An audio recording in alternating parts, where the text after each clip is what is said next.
السلام عليكم. هنبدأ ان شاء الله نكمل بقية كيس الفلوس. كنا عملنا في الجزء الاول ووقفنا لحد الغرزة 4 غرز حشو والخامسة عملنا تزايد. كملت زي ما اتفقنا لحد 8 غرز حشو والتاسعة تزايد. طيب، مش شرط نفس عدد الاسطر اللي انا عملتها تطلع معاكي نفس مقاس الفريم لو 5 سنتي. بمعنى ايدينا مش واحدة في الشغل، يعني كل واحدة غرزتها في الكروشيه بتبقى مختلفة عن التانية. فهتجيبي الفريم بتاعك وهتبدأي تحطيه على قاعدة البوك كده. تمام، اهم حاجة يبقى نفس المقاس بتاع الفريم. حاجة اوضح برضو، ممكن ملناش دعوه بالفريم خالص، اي وحدة قياس عندك كمزورة او مسطرة هتيجي في النص كده وتبدأي تقيسي. طبعا تفردي قاعدة البوك معاكي، هتبقى 5 سنتي. لو الفريم معاكي 5 سنتي هيبقى قطر القاعدة عندك هنا 5 سنتي، لو 10 سنتي هيبقى 10 سنتي. وياريت يعني 5 سنتي يبقى 5 سنتي، يعني بلاش يبقى ازيد عشان ما يعملكيش ما يتعبكيش في تقفيل الفريم في الاخر. لو اقل من 5 سنتي حاجة بسيطة يعني 4.5 ما فيش مشكلة برضو عادي، يعني تمشي. بس هو احلى حاجة واحسن حاجة بحيث ان التقفيل يبقى مظبوط 5 سنتي. تمام. طيب، انا هنا عايزة برضو اوريكي ده بوك تاني انا شغلاه. ده نوع خرز، قصدي نوع ترتر تاني صغير. بصي انا زي ما قلت لك ان بيفرق في حجم الترتر. هنا هتلاقي فيه انحناء شوية في اخر سطر عاملينه، بس لما هنطلع بالارتفاع مش هتحسي بالانحناء ده، هيطلع عادي. هنا اهو بصي القرص معايا او القاعدة عندي بتاعة البوك مفرودة ازاي، فبيرجع حسب حجم الترتر اللي انتي شغالة بيه. تمام. طيب، هبدأ بقى ايه، نبدأ السطر الجديد.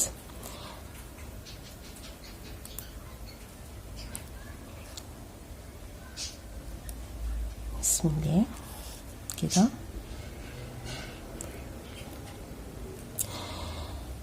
لو انتي ماشية معايا بنفس عدد الاسطر ووصلتي ل8 غرز حشو والتاسعة تزايد، هتعدي الغرز اللي معاكي دي هتلاقيهم 70 غرزة حشو. تمام. هبدأ اطلع ادوار ثبات. الاول عايزة اقص بس الزيادة هنا بداية شغلي، طبعا بعد ما تكوني مثبتها كويس جدا. ماشي.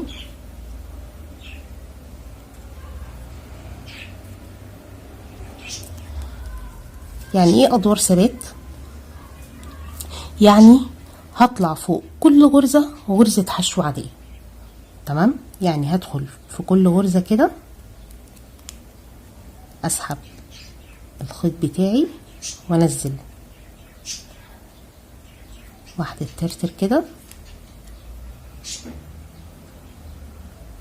واعمل الغرزة بتاعتي واحط العلامة بتاعتي بداية السطر عشان تبقي عارفة بداية كل سطر. تمام. ادخل في اللي بعدها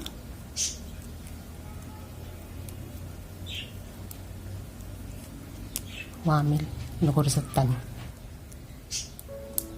اللي بعدها، اللي هو هنا بقى ايه، مش هنعمل تزايد خالص، هنطلع فوق كل غرزة غرزة حشو عادية خالص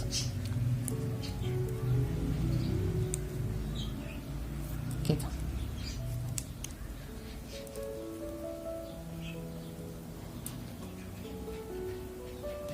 لو عايزة تعدي كل سطر عشان ما تفوتيش غرزة مفيش مشكلة، هتلاقيهم عندك 70 غرزة حشو معاكي. ده لو انت ماشية معايا بنفس المقاس. لكن ممكن عشان ايدينا بتختلف في الشغل عن بعض، فممكن يبقى زيادة سطر او زيادة يعني اقل سطر. فعلى حسب العدد عندك، كل غرزة فوقيها غرزة واحدة بس، اللي هو بنوقف التزايد بمجرد ما بنعمل مقاس او بنجيب مقاس الفريم اللي عندنا. تمام. طيب طبعا مش هقدر اكمل ادوار الثبات كلها هنا، لانها هتاخد وقت مننا شوية. هطلع كام سطر حسب راحتك، يعني عايزة انتي طول البوك بتاعك قد ايه بتعملي. انا بعمل 20 سطر، يعني بطلع 20 سطر ثبات. تمام. بالترتر طبعا، يعني كل غرزة باخدها منساش ان انا اخد الترتر مع كل غرزة بعملها. فهطلع بالظبط كده 20 سطر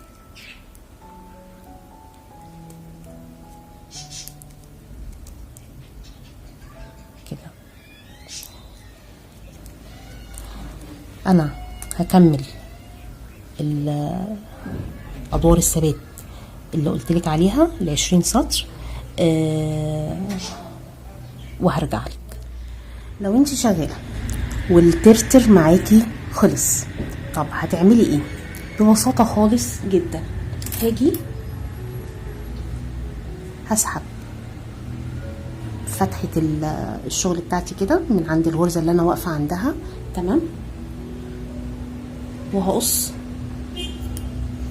الخيط بتاعي. تمام اهو.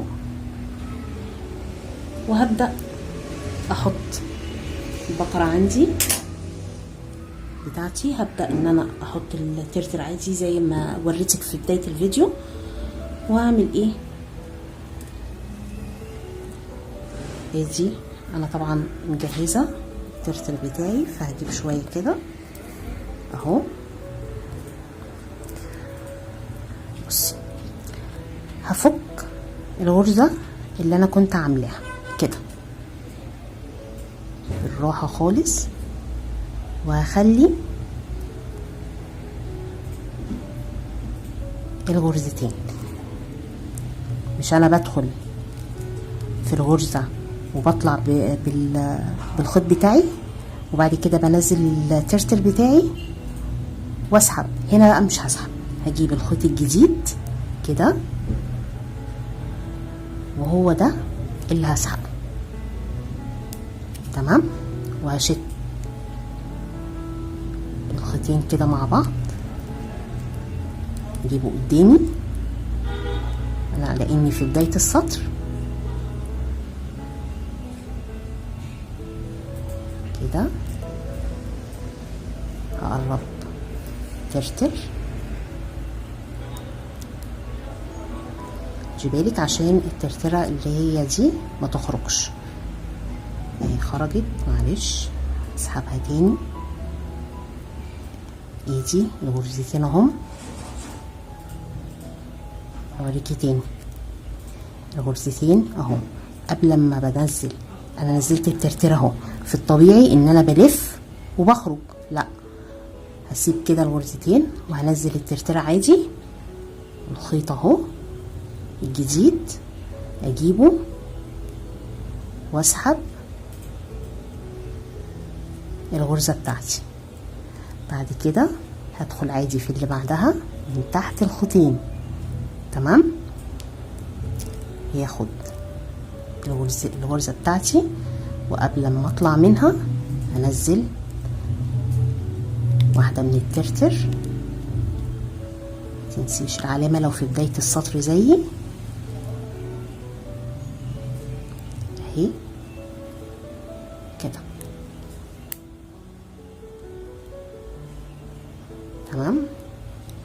هثبت الخيط معايا، جيبيه قدامك كده اهو ادخل في اللي بعدها كده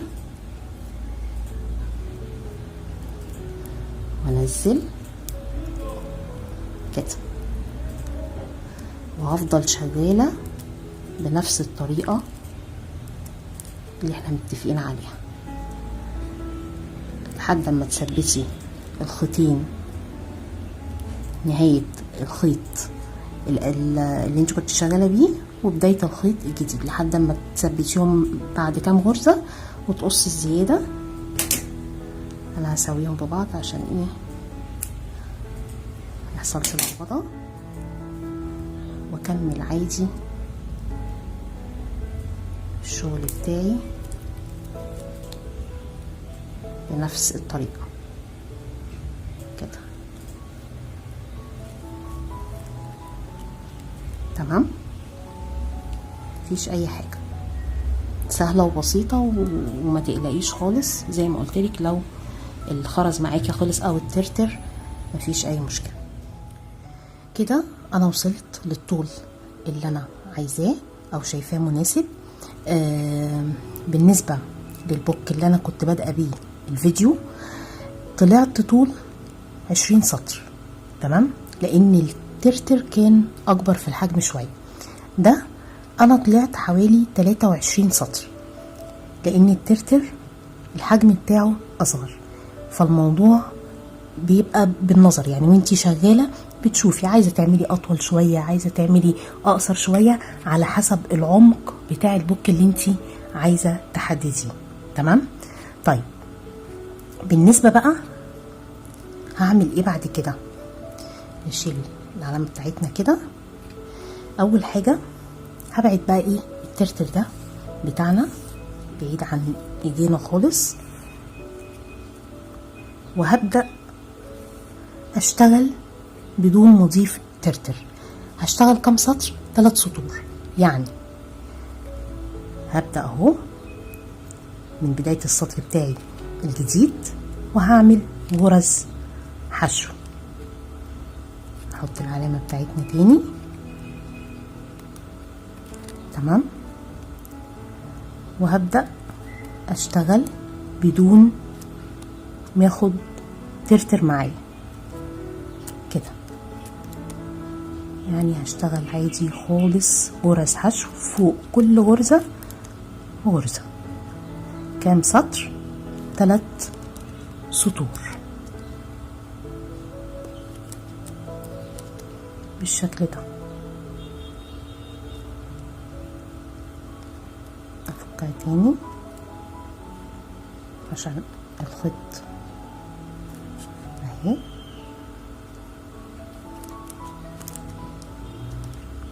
كده.